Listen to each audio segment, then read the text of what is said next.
দেখুন। সারি সারি খাটিয়া, মৃত সবাই এক পরিবারের সদস্য, রয়েছে নবদম্পতিও। চার পায়ের এই পালকিতে করেই আজ কবরবাসী হলেন বরসহ একই পরিবারের এই 9 জন সদস্য। অথচ আজ এই মানুষগুলোর উৎসবে মেতে থাকার কথা ছিল।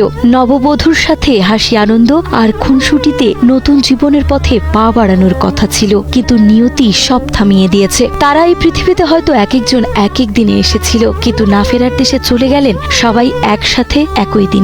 যে স্বজনরা বিয়ের দাওয়াতে এসে হাসি তামাশা করেছিলেন, তারাই আজ কাঁধে করে বয়ে নিয়ে গেলেন প্রিয়জনদের শেষ বিদায়ের এই পালকি। মোংলার শেহালা বুনিয়া গ্রামে বর সাব্বির হোসেনের বাড়িতে এখন চলছে বুক ফাটা হাহাকার। বুধবার রাতেই যে বাড়িতে বিয়ের বাদ্য বেজেছিল, শুক্রবার ভোরে সেখানেই পৌঁছায় 9টি নিথর দেহ।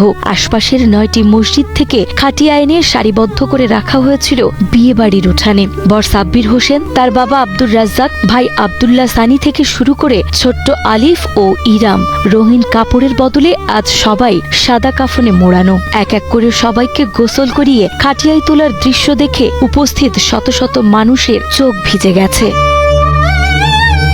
এই মর্মান্তিক ট্র্যাজেডির সূচনা বৃহস্পতিবার বিকেলে। কয়রা থেকে বিয়ের অনুষ্ঠান শেষে নববধূ মার্জিয়া মিতুকে নিয়ে মাইক্রোবাসে মোংলা ফিরছিলেন বর সাব্বির ও তার পরিবার, কিন্তু রামপালের বেলাই ব্রিজের কাছে নৌবাহিনীর বাসের সাথে সংঘর্ষে চুরমার হয়ে যায় তাদের নতুন জীবনের স্বপ্ন।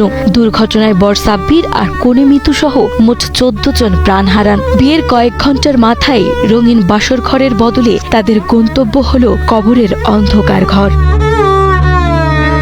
জুমার নামাজের পর মোংলা উপজেলা পরিষদ চত্বরে যখন জানাজা শুরু হয়, তখন পুরো এলাকায় যেন শোকের স্তব্ধতা নেমে আসে। 9টি মরদেহ একসাথে পৌর কবরস্থানে দাফন করা হয়। অন্যদিকে কনে মিতু, তার বোন ও নানিকে দাফন করা হয় খুলনার কয়রার পারিবারিক গোরস্থানে।